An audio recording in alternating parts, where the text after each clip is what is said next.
And when I kind of got rid of all those expectations and like maybe pressure that I put on myself, that's when I could play a lot more free, because I'm like, well, I'm already going to get cut anyways, so who cares? But at the same time, I'm still going to put in the work. Like, I'm still going to put in the work to stay ready, because at the end of the day... Common denominator of awesomeness. Fearless joy under pressure. Chris Streveler's story is not perfect. It is proof that there's no one way to the top. 2 ACL tears, no regrets. He kept finding a way. 1 scholarship offer, no NFL draft call. Then Chris Streveler wins the Grey Cup, the CFL Championship, Canada's Super Bowl. And in 2022, he became the New York Jets preseason legend. 4-quarter chaos, comeback energy, went undefeated slinging the ball like a kid again. From Winnipeg to the NFL. From the Jets huddle to the quarterback room with the Super Bowl champion Aaron Rodgers. This is a story about joy, pressure, belief, and finding your own road. Chris Streveler on Unlimit Your Potential. Welcome back to Unlimit Your Potential. Today we have a special guest. This is Chris Streveler. Awesome guy and person and all the above. And he's in that leadership role on the field as a quarterback, and then we're going to learn more about your journey and maybe life off the field. Totally. Let's do it, really man. Cool. Yeah, Okay. I'm excited to be here. I appreciate you. Yeah. Awesome. Okay, so let's go back to the beginning. Were you always a football person? Did you start with a different sport? Like, do you remember that first experience of like, okay, this is it. This is what's calling? I played a lot of sports as a kid. It was primarily football and baseball. And I remember when I was, probably 8 or 9 years old, I was playing flag football, and the parents in the stands are sitting next to my dad like, he runs like a deer. I had these long legs, and I was always a fast kid, so they would just kind of give me the ball on like bootlegs, and I would just kind of get to the outside and outrun everybody. And played baseball competitively as well growing up. Was on a pretty competitive travel team where we would travel around the country and go to the World Series, and we'd play some international teams. As I got a little bit older, I felt like I was just gravitating more towards football. Transparently, I love the violence of football. I always loved hitting people. And it was hard for me when I would strike out in baseball as a kid and just like sit in the dugout for the next couple innings and just be all mad. So for me, I grew up playing running back and linebacker in football. So it was like, if I messed up, I could just go tackle somebody on the next play and get that out. Yeah. Then obviously, as I got a little bit older, I found out that my future was probably going to be more geared towards being a quarterback. And so kind of had to embrace that side of the game as well. Awesome.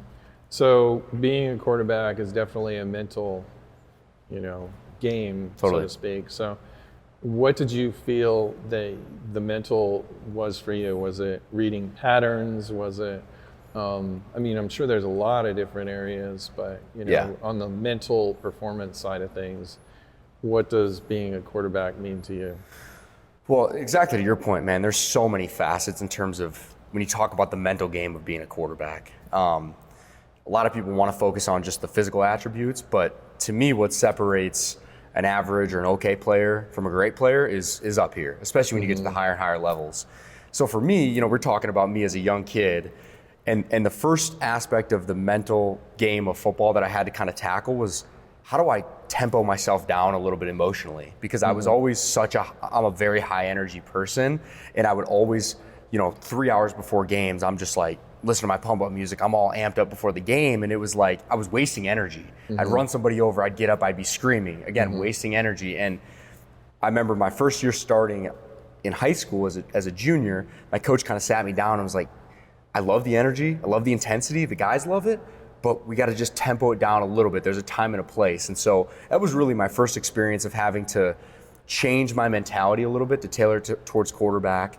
And then as you continue to grow, obviously there's the X's and O's aspect of things of how do you read coverages? What's your mental process? Because as a quarterback, you are processing information in milliseconds and you're making split-second decisions. And so how can you simplify the game in your mind every single play and have a great process for how you're identifying what's going on in front of you, and almost a process of elimination of, okay, this happened, so I think they might be doing this, which might eliminate this route, so now I can simplify my process after the ball is snapped. And I played with Aaron Rodgers in New York for a year there, and one of the things that he said that resonated with me was, if you're trying to see everything, you're seeing nothing. If you're trying to see a little bit, you're going to see everything. And so the more that you can focus your mind and focus your eyes on where they need to be, that was something that I learned as a young kid, and then obviously continued to grow and incorporate that into other aspects of my game as I've gotten older and become a professional. Excellent. Okay.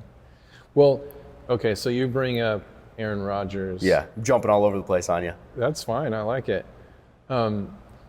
Is there something different? Like, I'm going to answer the question already, obviously, but greatness. Right. Do you see it on the field? Do you just, is there a different sort of frequency that person is at? And it's not necessarily quarterback, but any level of greatness from a different position. Like, you've been around the best of the best. Right. Is there something different about them?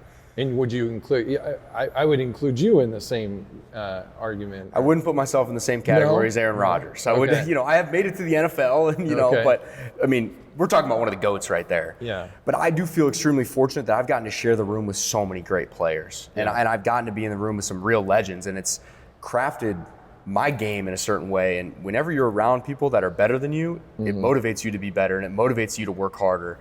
And so that was always something that was like pushed me to go harder. Like, I'm sitting next to Aaron Rodgers, like, I got to know my stuff, because if I get called on, like, I don't want him to think that I don't know it, or when I get out on the field, I want to make sure my footwork's dialed in so I don't have to slow down the drill, because Aaron doesn't want to slow down the drill. And I'm talking about him, but there's been so many other guys throughout my career. And the interesting thing about the greatness piece that you bring up is it looks different for everybody. Like, not everybody has the same superpower. Okay. There's different things that make different guys great. Like, I got to play with Lamar Jackson in Baltimore.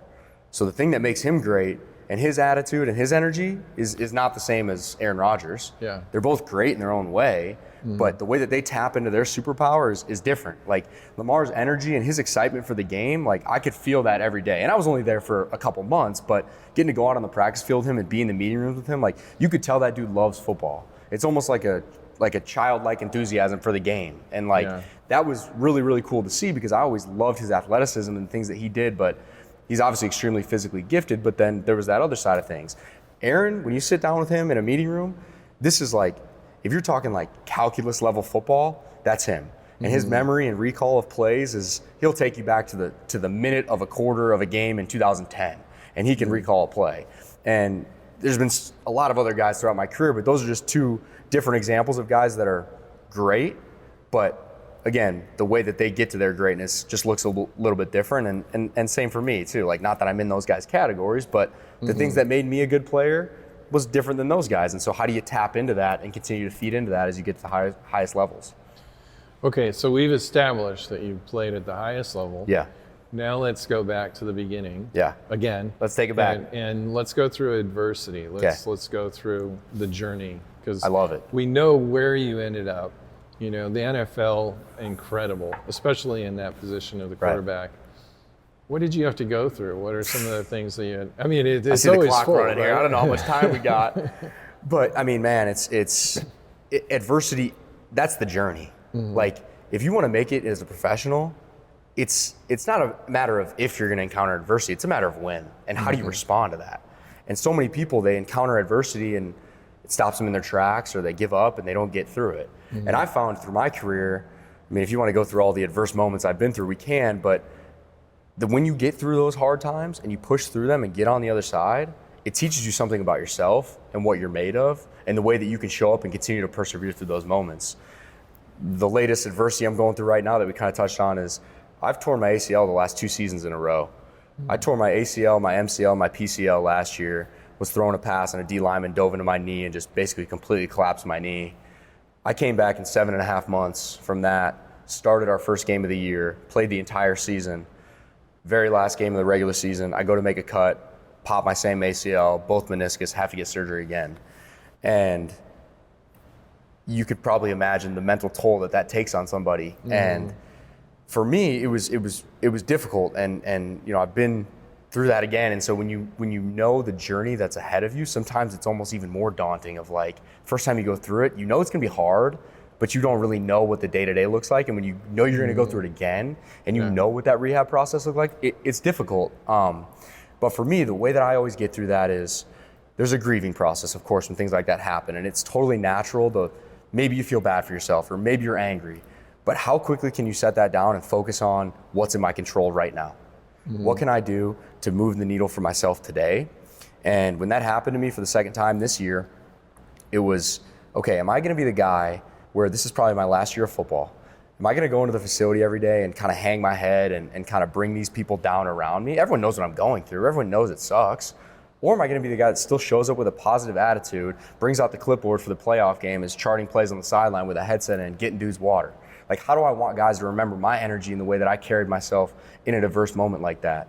So that's just the most recent adversity, but we can go back to my college career where I was the National Player of the Year in the FCS coming out of college and broke a bunch of records and, had a really, really good season. And going into the draft, I thought there was a chance that, maybe drafting would have been kind of far-fetched, but I thought there was a real chance of an undrafted free agency pickup.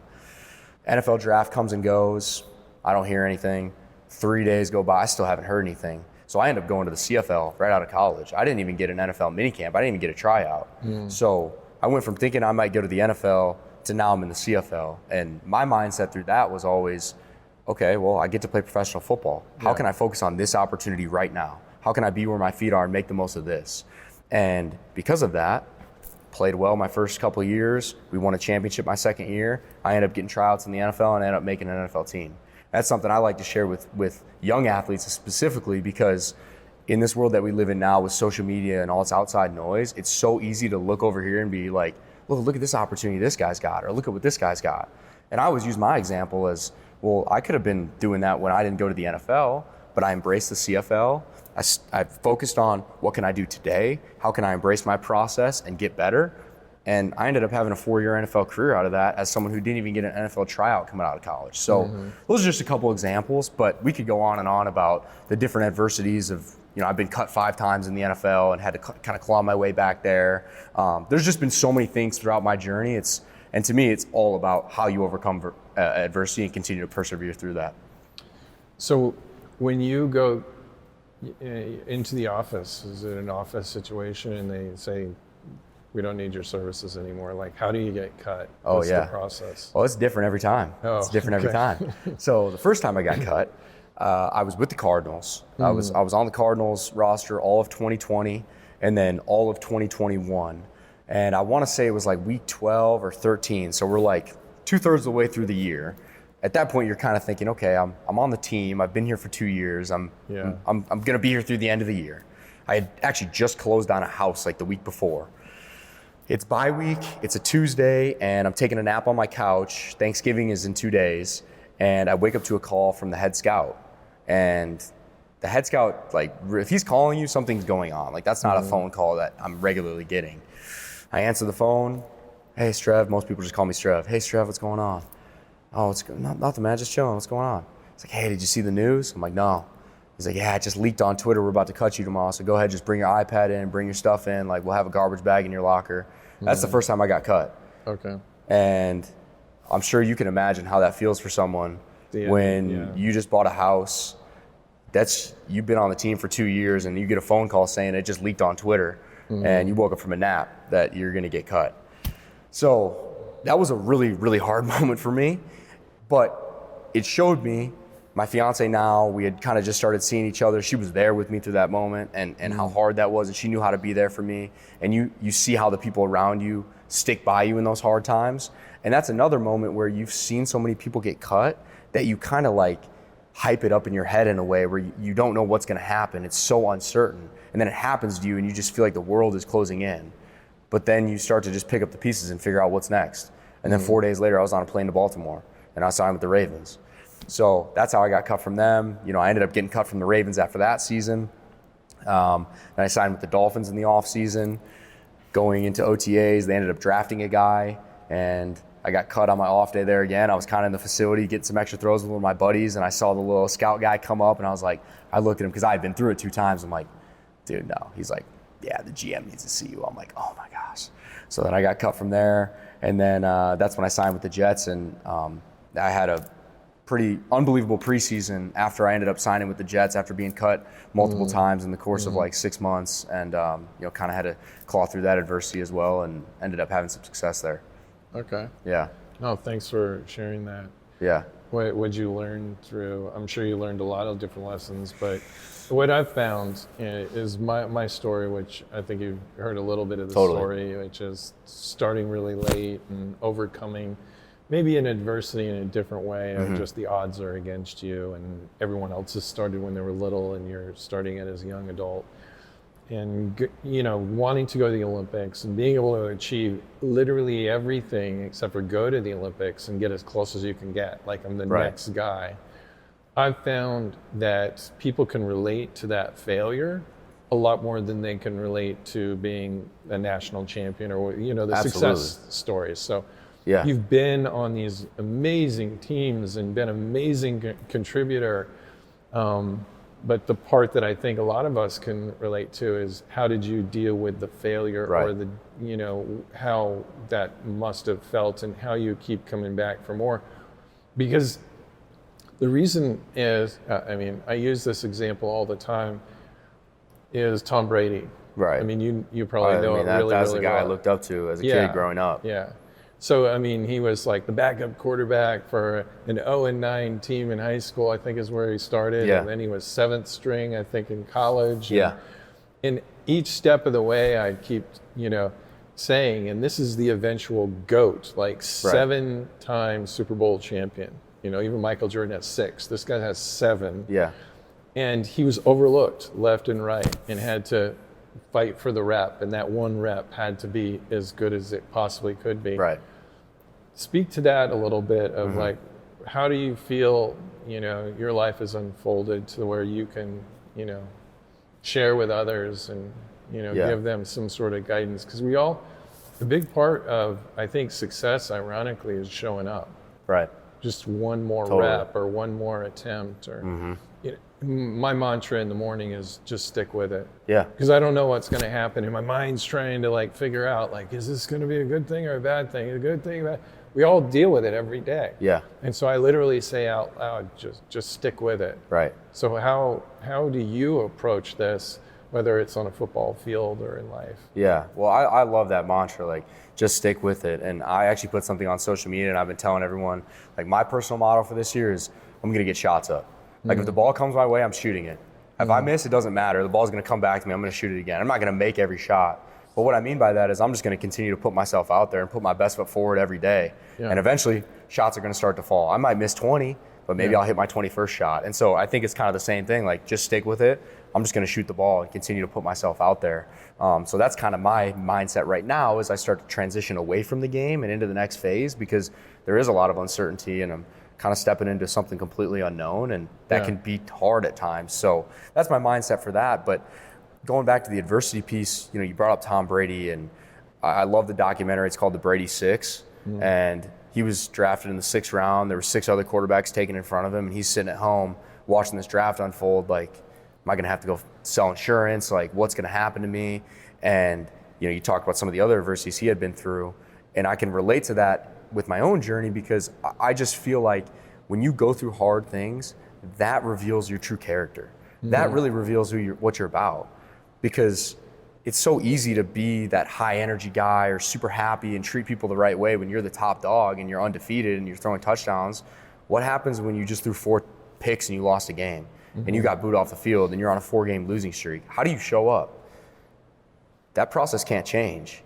You have to have confidence in your process and who you are as a person and how you're going to show up every day. And just because you're winning or you're losing, that can't change. I had a quarterback in the CFL tell me this my very first year as a professional. It's been kind of a motto I've always stuck with. He said, stay off the roller coaster. As a professional and in life in general, man, there's so many ups and downs. My job as a leader and my job as a quarterback is to stay right here. When people are down, I'm going to stay right here and I'm going to bring us up. When people are getting on their high horse, I'm going to bring us down to reality and say, we still got to work. And that's my job as a leader. And that's kind of always been my mantra is, stay off the roller coaster. You don't have to ride the ups and downs. And then again, to the adversity piece, man, when you push through those hard things, it gives you confidence that you can overcome more hard things. And I feel fortunate that I've been through so many of those situations in football that when I see my friends going through things like that, whether it's football or not, I have a very unique perspective as someone who's been through those hard things. And I'm not perfect. I don't have all the answers, but I've gotten through a lot of those things and I'm still here, right? And I'm still growing. And so I just love sharing that perspective and my hardships with people and maybe how I dealt with that, or some modalities that they could maybe use to get through their hard times, or maybe just give some perspective in general. Awesome. So you said something, I'm always listening for little cues, right? Yeah. You said, be where your feet are. Totally. Take us through what that means. Man, it means so many different things. Like, I'm a new dad too, so I have a 1-year-old at home, and that's something that, to me, being where my feet are with her and with my fiance is super important, because, I kind of mentioned some of the things I'm doing. Like, I'm all over the place sometimes, but those moments and that time that I have with them, like, how can I be present in that moment? And it applies to all these different things that I'm doing. Is, okay, how can I give my most to this moment right now? Like, I rushed back up here to do this podcast with you today. How can I be here right now and give you my best, give you what I have? And to me, that's what being where your feet are is. Maybe you don't have 100%.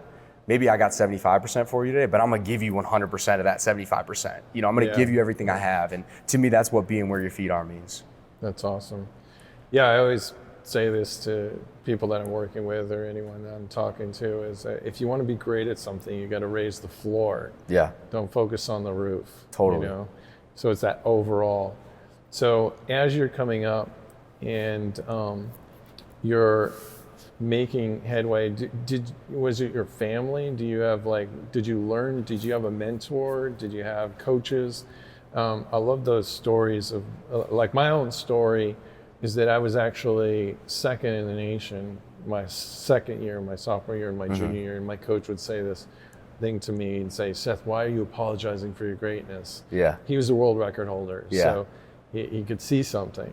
And I was like, wait, I'm going against this guy that I had just seen on TV. He won the gold medal. I'm like, this is pretty good. And I remember this, yeah. And then he said this second time it happened, he goes, why are you asking for permission? Just go take it. Go take it. Yeah. So do you have he could see my greatness clearer than I could see it. And then when I actually did do it and I went to this whole other level, I was like, oh, that's what he was talking about. Yeah. Have you had people along the way that have done that for you? 100%, man. I mean, and every single step of the way, it's a different lesson. The first person that really instilled any type of lesson in me was my dad. He just always taught me that if you work hard and you treat people the right way, good things are going to happen.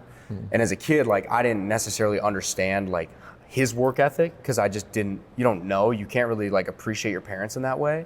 But now as I've gotten older, I'm like, man, this dude grinds, and he showed me what it took. And I applied that to my life as, okay, I'm in 7th grade. I want to go win the Little League Super Bowl. So what am I going to do? I'm going to carve out a trail in my neighborhood. I'm going to go ride my bike 12 miles a day so I can get in shape. I'm going to put on my helmet. I'm going to go run laps around the cul-de-sac so I can get in shape. And I didn't know what I was doing, but I just knew if I wanted to be good, I just had to work hard. And so that's something that I've always carried with me. And being good to people and just treating people the right way, I'm just such a proponent of that, because what you put out comes back to you in some way, shape, or form. And I truly believe that. So my dad was really the first person to kind of instill those lessons in me. I had really 3 high school coaches, all my high school coaches at Marion Central. They all kind of they really all taught me different lessons, but they started to cultivate a mindset of having a process and how to be a leader and all these things, because it's easy when you're a kid of just, you're just a better player than people. But how do you actually bring the people around you up? That's what a great team is. It's not just one great player. It's about a guy who can elevate the best people, elevate the people around them to be their best. And I think when you have great players who know how to elevate the people around them, that's when you have great teams. And that is so important, especially in football. You got 11 dudes, and if one guy isn't doing their job or isn't locked in, it's not going to be a successful play. And so that's always something that's kind of been near and dear to my heart in high school and beyond, is I remember when I was younger, someone would drop a pass in practice or whatever, and I'd be I'd kind of be upset. And I remember my coach kind of took me aside one time and was just like, go pick that guy up. Go tell him he's got the next one. And that's something that I've always done since that point. Running back fumbles, I'm the first guy trying to help him up and say, I got you, bro. We're in this together. You feel terrible about that. I know. I throw interceptions. I feel terrible about that. I don't need to let you know that was bad. Everyone knows. I'm here to lift you up as a teammate, and I'm here to help you get through that. We're in this together. And so those are just a couple lessons that I learned as a young age. And then, my offensive coordinator in college, His name's Ted Schlafke. And, he was really someone that I took the next step with the X's and O's, but he also kind of taught me the aspect of how do you facilitate the game. And as a quarterback, that's extremely important. How do you facilitate the football to guys and help them, let them play to their strengths. And when I first got to college and I was starting at South Dakota, I was just trying to do everything and just do way too much, and it was hurting me. And he was like, dude, you don't have to do everything. You can just let these guys around you do what they do, and then when it's time for you to make a play, you make a play. So, I mean, these are just a couple examples. There's so many people that have influenced me throughout my career and have helped me get to where I've gone to. And like, I'm the first person to stand on the table and just like tell people thank you, because I know that, I had to transfer to go to South Dakota. I didn't get to play at Minnesota, so I had to transfer, which was hard. And then I had to go to the CFL. And then I finally got to try out for NFL teams, and I ended up making my way on a roster. So I'm always the first person to, thank South Dakota, thank Winnipeg, of like, man, these places, I absolutely understand. I would not have gone to the NFL or been the places I've been had it not been for all those people that have helped me and all those places that have helped me elevate my life. And those people still show me so much love and support. So I just thank them so much. That's great. Yeah, That's man. Great. Okay, so now that I have a quarterback on the show, Yeah. I get to bring this up and Yeah. hear your perspective. So I had the opportunity to have a conversation with Quincy Avery. I don't know if you Yeah, he's I know got him. the Hulu. Very successful quarterback trainer. Yeah. And so my wife heard about, it took a while to arrange this talk, and so Yeah. I was looking forward to it. And I always believe in some sort of timing to things connected to everything, because I could talk to a person like that at any time, but it's nice to have something that you like a burning question. Mm-hmm. And at the time, it was when Philip Rivers, who was a grandfather, and he's going to play at the age of 44 or 45. Yeah. That was the question to ask Quincy. And Quincy's eyes lit up, and I'd asked the question that, I was fascinated, like 45-year-old playing, and most of these guys are half his age. Yeah. Why? Yeah. And this is interesting, because I really want to hear your perspective. Yep. From your generation, and maybe even I don't know if you'd speak of earlier generations, but at least your generation. He said, I'm going to use my version of it, of course. He said, in a stadium when you have 70,000 people watching you, as a quarterback, you only have how many seconds before you have to make a decision? Is it like 4 or 5 seconds? Well, if you have Or is 5 it seconds, less? your O-line is strapping people up front. Okay, so 3 to 4. Yeah, if that, yeah. Okay, Like, let's so say I 2.5 wasn't- to 3.5, probably. Okay, we'll go Yeah. with 3. Yeah. 3. He's like, you have to make a 3-second choice. Right. And most of those choices are messy choices. So you have the potential of making a fool of yourself in front of 70,000 people, and then also, if you care about people watching it on TV, and you have to make this messy decision, and if you throw an interception, then all of that is hanging in the balance. Right. So what I was seeing is a connection to, and I'm not like negative on it, but the effects of social media. That Right. social media is based on storytelling. Mm-hmm. It's someone else's story. You get to post your own stuff, but everyone's kind of posting their best stuff, right? For the more or less. Right. And so the trap is the human ego, which is if I don't have something to post, I have nothing to share, and I Right. don't exist, basically, because my existence is now, my self-worth is online. Yeah. It's a dangerous way to think about it, but yeah. Yeah, but the effects of it are, really rampant, like everywhere. 100%. So it's basically looking at my existence comes from what other people think. Right. And so I was just curious, you bring back a 45-year-old grandfather to make a messy decision and be able to live with the failure over someone that could run circles around him physically. Yeah. Speak to that a little bit, because do we have like this sort of culture now where, and I've heard this from others, the NHL players that I've mentioned with you and others, they say the skills have never been better. There's always like this skill development, so Right. the guys Yeah. can run faster and do these really complicated things. The deficit though that's been created in this sort of modern time or machine is adversity. in making these messy decisions and living with failure. Right. That's the part where I don't care how much skill you have, everything can collapse like a house of cards. Right. So what do you think? I've put a lot of talk into that, Yeah. but what do you take it and run with it? Well, I mean, I kind of want to go back to like the 70,000 people thing because I'm so appreciative to the fans and the people that support, but I don't play the game for the fans. I can't really give merit to what people who aren't on the field with me and aren't in the day-to-day process in the trenches with me and what they think about me and how I go about my job. What matters to me is my family, my inner circle, and my teammates. I'm a big, my teammates mean everything to me. So the way that they view me and the way that I can honor them is what matters to me. So I don't really care. I never have ever thought about the stands. Okay. I never think about that when I'm playing. And I guarantee, you bring up Phillip Rivers, he didn't come back for the fans. He came back because he probably had an inner competitiveness to him that he felt like there was an opportunity for him to maybe go win a championship. And, he's got 10 kids or something. So he's got 11 people that he truly, truly cares what they think of him at the end of the day. At the end of the day, you're going to leave that game. You're going to go home to your family. They're going to love you no matter what. So that's what's really important. Wins and losses are, we work our tails off to get those. But at the end of the day, there's these relationships with people that mean more than any type of stat that's going to happen on the field or any type of win that could happen. And so that's just kind of how I think about the game is why do you play the game? Mm-hmm. If you're playing the game because you care about social media and you care about what other people think, that's not going to carry you through these adverse moments that you're thinking about.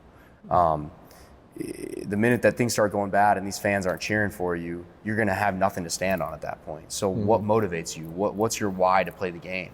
And I think that the earlier you can identify why you play the game, the better off you're going to be when those bad things happen.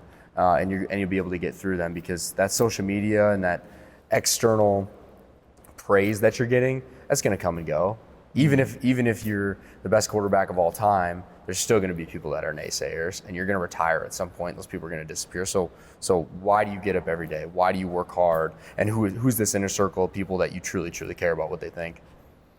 So before, where we were talking behind the scenes, you mentioned being a quarterback coach, a coach of a quarterback. Mm-hmm.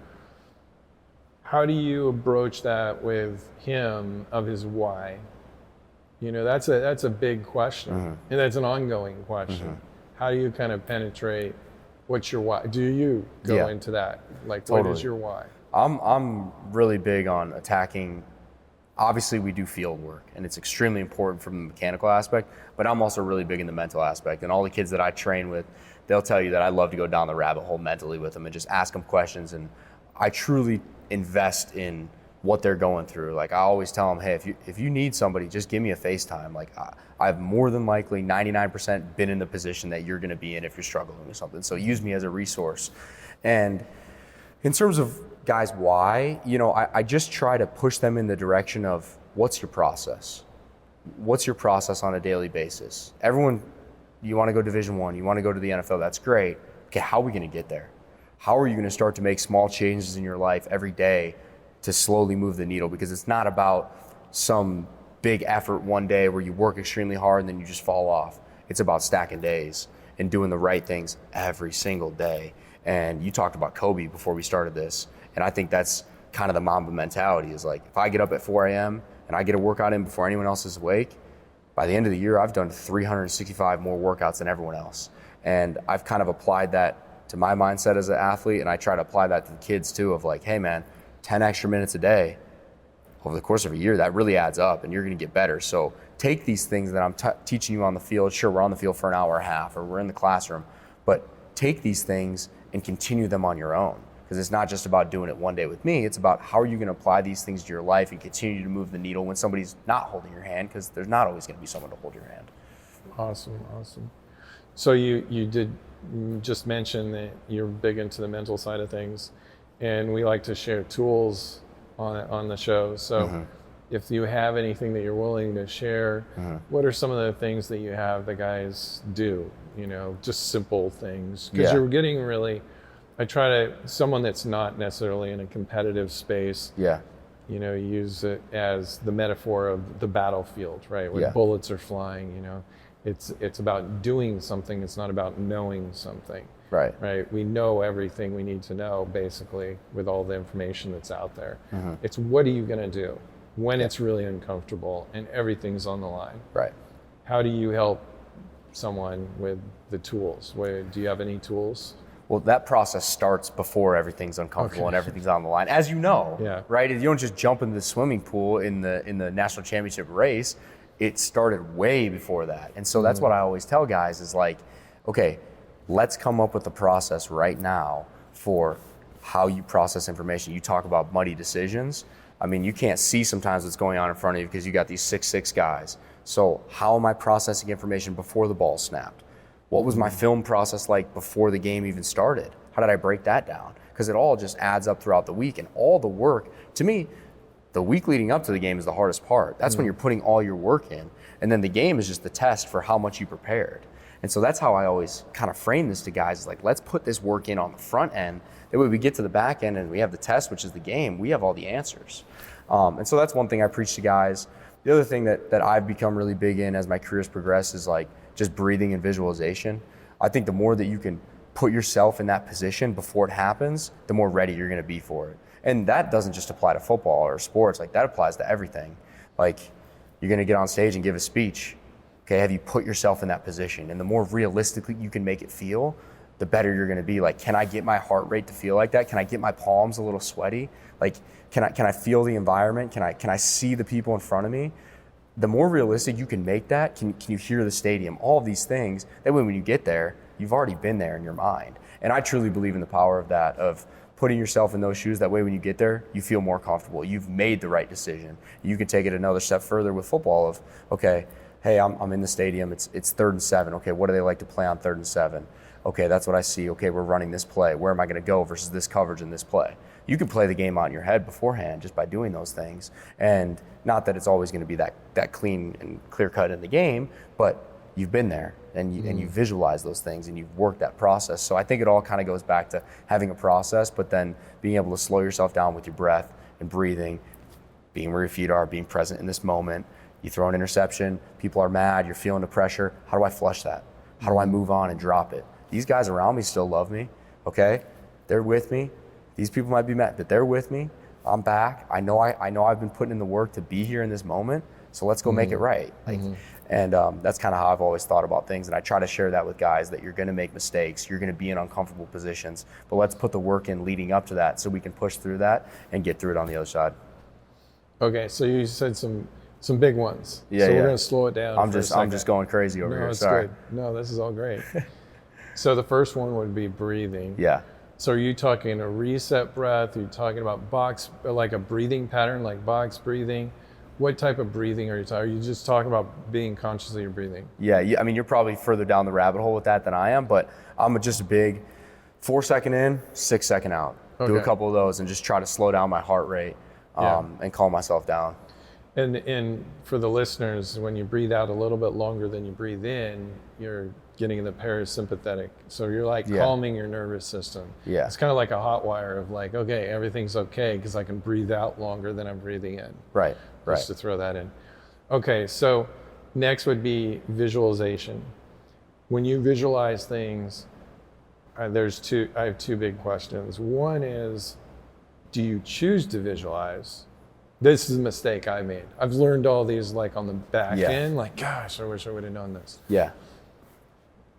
To remove the choice of visualization, to make it part of your daily routine. Yeah. That would be a big part. Did you do it enough? Like, did you put it in your process to where you didn't have to choose it? Choose it as in like go out of my way to do it. It's just now part of I'm my gonna, process. because mine was like, okay, I know I got to visualize, and then it was kind of like kicking a can down the street, and then it was like, okay, well maybe I'll do it this weekend, and then of course this weekend and then you're just kind of going through the motions, you're just checking a box, sort of. Yeah, no. So for me, like I've always been really big on walking through, and when you're a professional football player, you get this massive game plan with like hundreds of plays on it, and so every night I would go through that and visualize. Okay, here's my motion. Are we in the right formation? Okay, it's a fib. send the motion. What's the defense doing? Okay, snap the ball, and I'll go through it. I'll go bang, we're here, and I'll walk through it and visualize. So that's always been something that has kind of been part of my process, and I've done it different ways. When I was with the Cardinals, we had these virtual reality glasses on, where you could literally watch the practice and like you're the guy back there because you're not getting reps. Like as a two or three quarterback, you're not getting any practice reps. So back to the point of no one's holding your hand, like definitely no one's holding your hand. You're not even getting any reps. I mean, I played an NFL game where I had 6 hours notice that I was going to be playing. I had been on the practice squad playing scout team safety because I was the 4th string, and 6 hours before the game they came up to me and was like, "Are you ready to go? You have plays." So I've been in those positions where you don't get any heads up. So what have you been doing to stay ready? So that's been part of my process. And then another thing that they actually made us do my first year as a professional in the CFL was when the starter's taking a rep, all the backups are behind, and you're running that play in the back as well. So let's say it's a 5-step drop. You're taking a 5-step drop and you're throwing the ball to where you would have thrown the ball. So it's like the most extreme version of a mental rep, but to me it always really helped because it's like, it's on film, first of all, so if you're messing around and not paying attention, you're getting called out. Second of all, it kind of trains my timing with, all right, here's the starter, I'm a rookie. Are my feet and eyes and my throw where the starter is? Okay, I'm on the right track then. And so it was something that was kind of forced upon me, but that I continued to incorporate as my career went on. That's awesome. That will bring up another question, but the question before that, for me on visualization, I learned this post-career, is that Tiger Woods is a big visualizing not only everything unfolding perfectly, so 70-80% of it is spent on like perfect scenario stuff, but spending a good amount, 20-30%, on recovery. What happens when you hit the ball out of bounds? Right. You know, what then?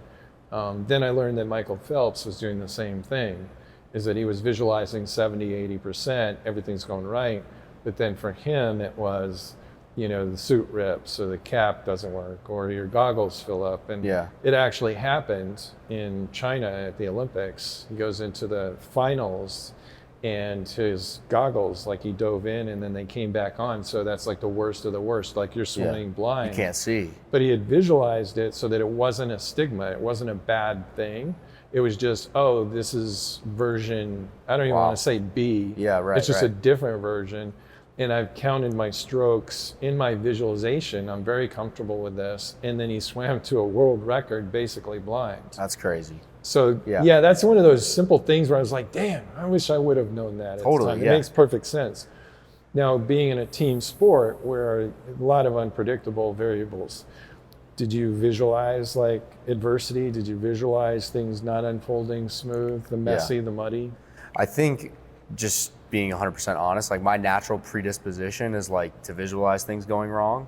So I would always, I kind of wanted to like avoid that as much as I can. And so that's why I would always gravitate towards like more positive things. And then when I would think about something negative, it would be like, okay, how am I going to respond in this moment? Like, you're going to throw an interception. Okay, how do I want to show up in that moment from an attitude standpoint? Because again, I'm a really high energy guy. Like I get very excited very easily, and the same thing happens when things get bad. Like I can get angry pretty easily too when on the field. So how do I kind of control that and like be who I actually want to be in that moment and not let my emotions take over and express myself in a way that I don't want to? And so that's kind of how I would more like think about that, because I knew that it would happen at some point, and I would just try to be as conscious as possible about how I respond emotionally in those moments. So you see the power in being neutral, kind of like not so high, not so low. Because it's not my natural place. Like I'm like up here, you know, like my energy is very high, so I have to be conscious about being here. Like other people, they have to consciously bring themselves up. That's never been an issue for me, so I kind of have to regulate myself. What are some of the tricks to regulating yourself? I know Kobe talks about being curious, like when you're outside of yourself and not reacting, and you're moving forward and being curious, trying to figure out the problem. Like a puzzle piece problem. What are some of your, like, how did you regulate yourself? Did you just say chill out, listen to different music? Like what was it? No, totally. Like that's actually one thing I did is like, I got into smooth jazz this past year, like after I had my daughter, because it was like so chaotic that I'd be riding the car. I'm just like, I can't even do words right now. I just need saxophone. And so like sometimes when I would be like hyped up before games, I would just rip some smooth jazz, and it would just like put me in kind of more of like a zen place. That's so funny. So yeah, that's one thing I've done. But like, who's your smooth jazz artist of choice? Who's the one guy I think it's Boney Jones, I think is his name or something. Guy can rip on the saxophone. Louis Armstrong's good too. That's not really smooth jazz, but I digress. I remember seeing there was a race car. I work with a lot of race car drivers, and there's one Gran Turismo. Yeah. And there's one in there where he gets into the flow state, listening. His guy is engineer, because that's kind of like your quarterback coach that's over the headphones. And so he puts on, I don't know, Kenny G or something. And he's listening. What the heck is that crap? And he's like, no, just here, listen. I'll tell you what. Yeah. I'd play it for the guys in the sauna sometimes. Like, Strev, what's this? I'm like, you guys got to get on the smooth jazz, man. I'm telling you, you're missing out. It's so funny. It's like our challenges. It's like Kobe would say, you know, your greatest strength is also your greatest weakness. Right. You know? So your, ability to get really super intense is also your greatest weakness at 100%. The same time. So you got to find that middle ground. And that goes back to my story about being a high school kid. Like my first year playing is like, I'm so energetic and like I'm very intense, and guys feel that and it makes them elevate, but like it can also be a downfall if like you're throwing interceptions and you're getting super pissed, or like you're running people over and you're just screaming in their face and wasting energy. Like, so 100%, like I've always felt that one of my superpowers has been my energy, and being able to tap into that in the right way has been very important for my career. Yeah. Okay, so internal tools. I don't know if you ever saw Michael Jordan's speech when he was inducted into the Hall of Fame, and he started sharing about internal rivals. I mean, that's kind of like the term I use, but he calls them dots on a board. And all these people, these rivalries that he had inside his head, he invited them. So he had his coaches there. He had the guy, he was cut from his high school team. Oh, yeah. So that guy was in the audience. Oh, yeah. And so he had all these different people, and he'd call them dots on a board. Another way he described it was putting logs on the fire, right? And then Kobe had his assassin, his kill list. Yeah. So rankings had come out when he was in high school. And he was like 47th or something, real low. Yeah. And that just became his determination of like hunting these guys down. Right. So the mother of invention is necessity. That's just nature. Sure, right? Yeah, makes sense. And so I was obsessed with going to the Olympics. Yeah. I was so obsessed that I created all these weird things, whether you call them tools or delusional realities, just to draw out more necessity. Right. So that's a part that I don't think people talk about that much, because I thought there was something wrong with me. Yeah. And then I started helping others, and then I started seeing what these greats were doing. I was like, oh, that's why I said, there was our main rival in swimming in the United States is Australia. Okay. And so the main Australian guy was coming to our team at the university, and he was the next great, 1 year younger. And I remember saying, every single day I'm going to take his soul. Yeah. And I'm going to let him have just a little bit of hope, and then I'm just going to crush his spirits every single day. Yeah.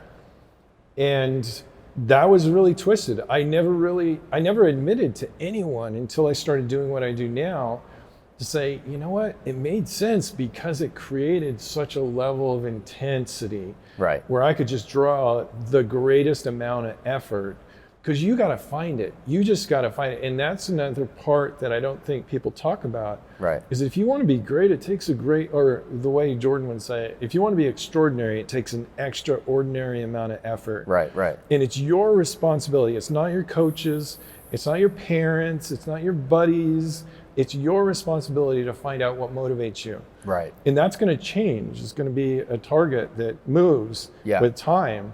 But the interesting part about it is that they don't need to know about it. Yeah. Right? Like Jordan he's at the end of his career, and he's telling all these people all the way back to high school, guess what? You stood for this. Yeah. And so for me, I'm very, very close friends with this person. Yeah. And he still doesn't know that. But I know that I brought out the best in him, and he brought out the best in me. Right. what did you do to harness this this energy, Yeah. this hunger? How did you keep it going? How do you still do it? Right. It's interesting you say that, because I hear so many guys who that's really resonates with. Like, you hear these receivers that, like, I was the 8th receiver drafted, and I have a list of all 7 guys. And, like, to be honest, like, that's never really resonated with me. Yeah. Like, my motivation has always just been trying to be my best. Like, I want to chase my best, and I want to reach my potential as a person and as a quarterback. And I've always just thought about it like that. And, like, I've always had the same type of laser focus with getting to the NFL. Yeah. I still have friends from middle school, and they're like, dude, I remember you doing your autograph in your books, being like, when somebody gets this book one day, they're going to see my autograph in here, and they're going to know that he went to the NFL. So I always had the same laser focus. My motivation was just always so much more centered around myself. And it's interesting because, I mean, I've been in so many competitions. Like, you talk about this guy from Australia that you were swimming against. Well, that's been my life every single year since I've been a pro. They're always bringing in the next guy to try to compete with me. And so, at the same time, football is such a team game. And as I've mentioned before, the team aspect is the most important thing to me. So I've always approached competition from a really positive standpoint of, I'm going to actually build this person up next to me, and I'm going to encourage them because I don't really care what they do, because I know that I'm better.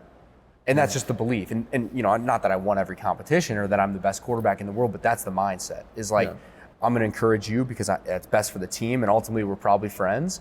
But at the end of the day, like, you go throw a completion, throw a touchdown, okay, watch me. I'm gonna go do that now too. And that's kind of how I've always approached it. It's never been like tearing this other person down, or like them doing bad, or like me beating them was never really my motivation. My motivation was always just me.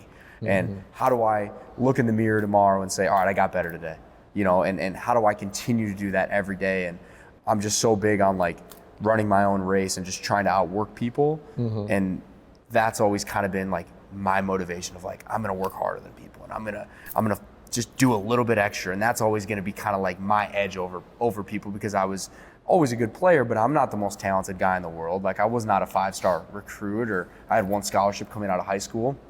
So like, what's my edge? Well, I can control how hard I work. I can control my attitude and having a positive attitude. So I would just always lean into those things of like, well, I can work out an extra time and I can put in some more work. And so that's kind of just always been my mindset of how I've got through competitions and continue to push myself, and had the same type of hunger and just come at it from a little bit of a different perspective.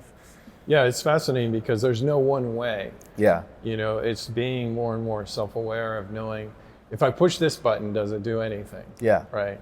And so my brother is also a national champion, and his motivation would never be what my motivation is. Yeah. At all, whatsoever. We're opposites, right?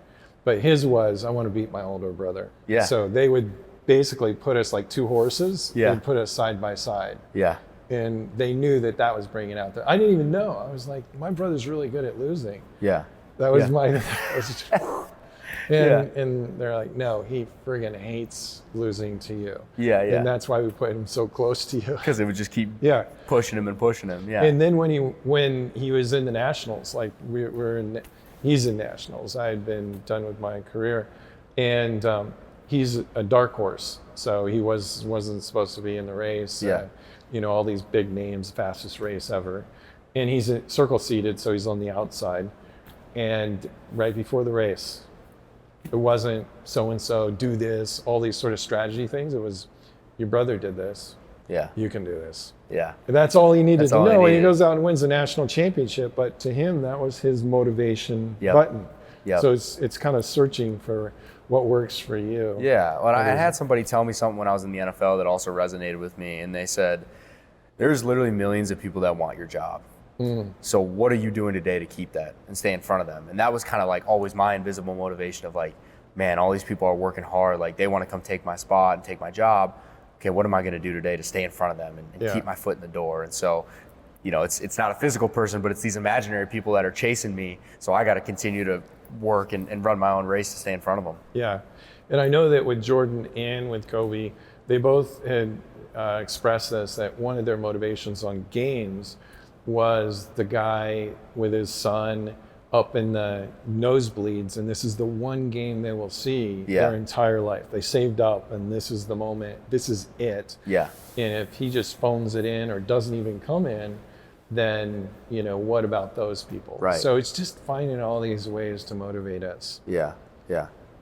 So switching gears just a little bit, talking about the flow state, the zone, the moment, being where your feet are, right? Basically, I try and just tell people it's when you're a little kid, you're in the flow all the time because you're in your body all the time. Yeah. You're not really thinking about it. You're just doing it. Right? Yeah. Did you experience that? Yeah. What are these moments to you? You mentioned earlier things slow down. What are kind of these hyper aware, or maybe you don't even describe it that way, but where you just did stuff maybe you didn't even know you were able to do? Yeah. There's been a couple times in my career where I've been playing really good football, and definitely, to me, it always feels like I use the saying, I'm seeing it. Like I'm seeing things, and like that's very important at the quarterback position because things, like if you're not seeing things, everything's just moving super fast and you're not processing information. But there are those moments where like the game's moving slow and you're really seeing where guys are and you know where to go with the ball. Like those are the flow moments. And I had some of those in college when we were doing really well. And I think honestly, I kind of touched on my experience with the New York Jets, but that had been, I signed with the Jets in 2022 after I got cut from the Cardinals, the Ravens, and the Dolphins. So I was kind of on my way out of the league. Like they called me the day before camp started and it was like, hey, our room's basically full, but like we'll bring you in. We need a camp arm to just like kind of throw at practice and like we'll maybe get you in the preseason. And for me, it was like, that was kind of a hard thing to hear because I was like I feel like I'm just kind of like waiting to get cut again. And I don't love that. But at the same time, it is the NFL, so I'm going to go do it. And, as camp went on, I told the story on social media, but it's relevant of like, I didn't get a snap in camp for 3 weeks. I didn't even take a play. And all of a sudden, I'm thrown into the first preseason game. And when that happened, when I was going through practice and I wasn't getting any reps, I'd kind of like dropped all expectations of what I thought should happen or could happen because I was pretty much already on my way out at that point. I'm like, well, I'm obviously going to get cut. Like, I'm not even practicing. And when I kind of got rid of all those expectations and like maybe pressure that I put on myself, that's when I could play a lot more free because I'm like, well, I'm already going to get cut anyways, so who cares? But at the same time, I'm still going to put in the work. Like, I'm still going to put in the work to stay ready because at the end of the day, I know I'm going to get cut, but what if I get an opportunity? Like, what if I do get an opportunity and I wasn't ready? Like, that's my biggest fear is like not being prepared for a moment, and that was my own doing. That I cannot live with that. I can't accept that. So although I kind of knew the writing was on the wall of me getting cut, I stayed in it. I continued to work hard. I continued to run extra sprints. I'd throw extra routes with guys after practice. I'd study my scripts, and I'm like, if I do get an opportunity, I don't know if I will, but I'm going to be ready. And if I get cut, it doesn't matter because I was ready and I did everything I could. Lo and behold, I go in that first preseason game. I throw 2 touchdown passes. I throw a game winner with 17 seconds left. We win the game. Going into that game, half the team didn't even know my name. And I got to break the team down after the game. And the coach was like, how about Streveler in that game? And like that, to me, validated that entire mindset of like, okay, when you kind of drop these expectations and you're able to just be present in this moment and trust the process, you're able to have success. And then the next game, I went out, led another fourth quarter comeback. We won a game. And then the following week, went in the fourth quarter with 6 minutes left, threw 2 touchdown passes, threw a game winner on 4th down with 10 seconds left to win the game, beat the Giants. And I ended up making the team. And it was just, that was a time in my life where I was in flow because I had dropped these expectations of what I thought should happen. And I was able to just, again, be present in the moment and trust my work and say, well, the writing's kind of already on the wall. Like, I'm kind of on my way out, so why don't I just go out here and sling this thing and trust my work and trust who I am and just be myself. And that really validated that moving forward throughout the rest of my career of like, I'm just going to be myself and there's no one else to be. As long as I continue to work hard, things are going to work out the way that they're supposed to. That's awesome. Yeah. Yeah, there's a phrase on the PGA and LPGA tour for golf, beware of the sick or injured player. Because when they're sick or they're injured, as long as they can still play, they'll be distracted by the discomfort and they'll just go and play. They won't worry about the potential of a bad shot. Yeah. And so when you had no expectations, I was going to ask the same question. I know working with pitchers is when they go out there and they're in the bullpen and they can't find the strike zone to save their life, I ask them, well, how did that game end up? And they're like, oh, those are the special games. Yeah. Right. So in your warm-ups, have you had that where it's like, I don't know what's going on, nothing. It's like Yeah. a mechanical or whatever the quarterback version would be. Yeah. And then you go out and have an amazing game. I try not to think about those things because like I go down the mental rabbit Yeah. hole. You know what I mean? Like Too much. Yeah. So if I'm like, oh my gosh, like I'm not hitting something, because then I start to overthink it of like, oh, if I have a bad warm up, then I'll play good. And it's like I just don't even want to open that that's can of probably worms. best. So I just try to have like a very consistent process that helps me be in the exact same place every time, because that's what that's how I regulate my emotions. Of like if I'm too reliant on how my warm up went, then that's going to affect my emotional state. So how can I just keep it the same every time so I can feel the same going into a game? Okay. Yeah. Good answer. Okay, so where are you at now? You had the surgery and Yeah. you're in the recovery or the rehab, Yeah. playing still, Yeah. back at it, fully committed. Is Yeah. it too early to say where Oh you're no, at? I mean, I recorded a couple weeks ago my retirement video. Like I'm gonna be okay, done you're playing. done. Okay. Yeah. You know, and it was hard, man. Like it's always hard when you step away the game from the game, and especially with injury. Like it bothers me a little bit internally that, you know, you talk about external people and I try not to pay attention to it, but I'd never want it to seem like I just gave up because I got injured again. It really just is the right time in my life to move on to the next thing. I have a 1-year-old daughter. I have other interests. Like it's the right time for me. Sure. And it's hard to leave my teammates because ultimately that's why I love football. And that's the stuff that I'm going to miss. But what I'm focused on right now is how do I apply the same competitive mindset, the same work ethic, these same leadership principles we've talked about today to this next phase of life. And the way that I always view it is like, I was a guy who probably never should have made it to the NFL, and I did. So if I can make it to the NFL, there's no reason that if I apply the same work ethic and all these other things to the next phase that I can't have success as well. And that's something that I lean on in these moments of uncertainty. It's a big transition moving away from the game, man. Like I've been playing football for 20 plus years. I've been a pro for 8 years. That's all I know. But in these moments where I'm uncertain, it's no different than when I was on the Jets and I wasn't sure if I was going to get cut. It's like, well, what can I do today? I can control my attitude. I can control how I show up for myself and the people around me, and I can control how hard I work. And that's why I work hard every day. That's my motivation to provide for my family and move the needle every day.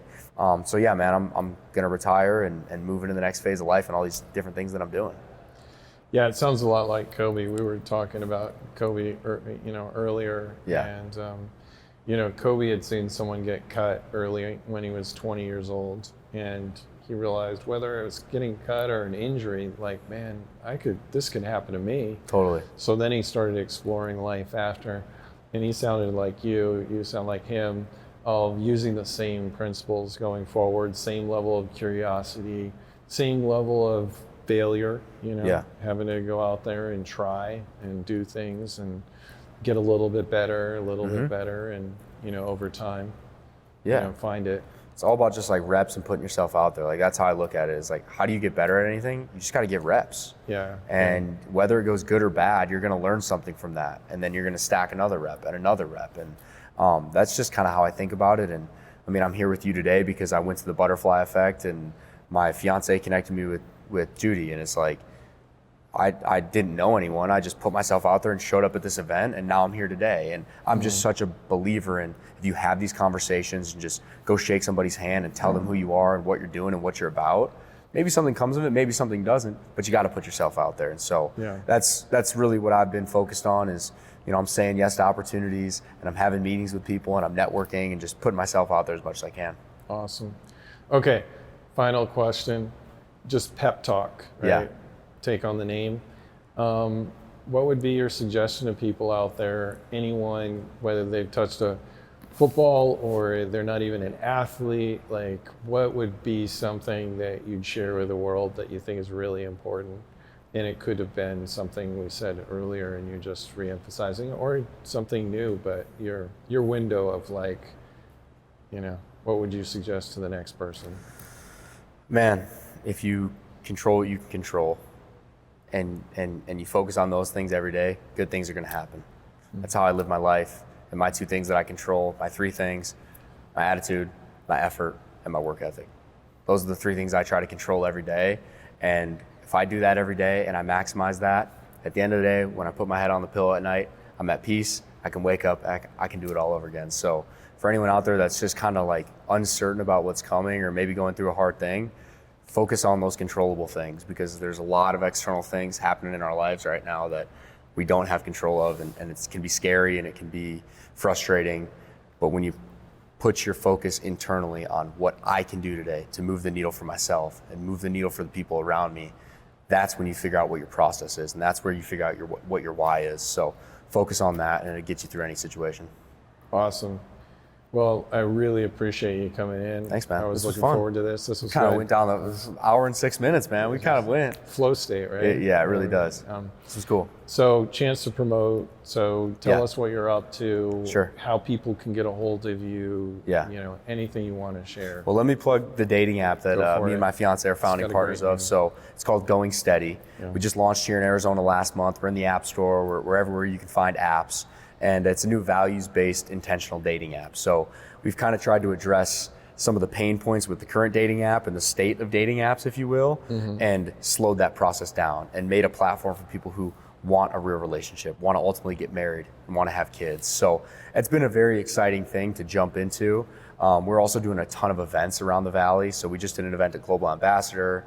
Actually, yesterday we just had our first Steady men's event where we had a bunch of guys show up at 8 a.m., get a good lift in, have some coffee, hit the cold tub. So we're just trying to build communities of people centered around our app that just want to elevate their lives and want to be better.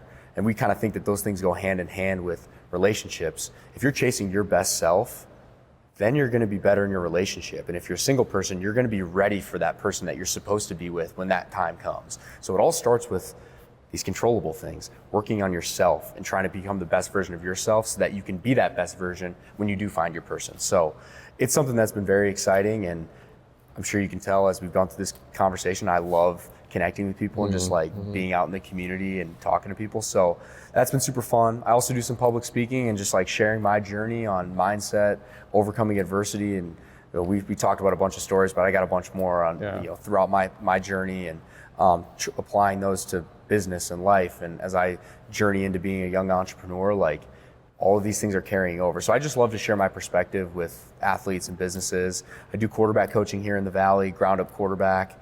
So I have a partner who coached at Arizona State, and we collab on that and coach quarterbacks. So man, it's all very exciting. And like I said, just trying to apply the same mindset with sports into these next things. Awesome. You can hit me on Instagram, TikTok. Handles, Yeah. right? What are your handles? Oh yeah, you can hit me on Instagram. It's just CStrevy5, I think. Chris Streveler is my name. TikTok, same thing. I'm also super active on LinkedIn. Okay. Weirdly, I'm like one of the only people, but you can hit me on any of those, and I always respond. If you comment on one of my posts, like I respond to everyone, because I just think it's important to show people love that are showing you love back. Awesome. Yeah. Well, way to be a great example, and congratulations with everything that you did as an athlete. Yeah, thank you, and then man. as you're continuing on, it's no accident. Yeah. Right. Well, I love what you're doing too, man. And like, I just want to tell you, like, when I heard you speak at the Butterfly Effect, I left that being like, I got to get back connected with him. And so, you talk about things happening for a reason. Like, I feel extremely fortunate to be here having this conversation with you today, because I really resonated with your mindset, and it's a lot of the same things that I talk about with my athletes and the way that I process things. So I just want you to know how thankful I am that you had me on today, and to get to have this conversation with you, man. That's cool. All right. Yeah. Thank you again. Yes, sir.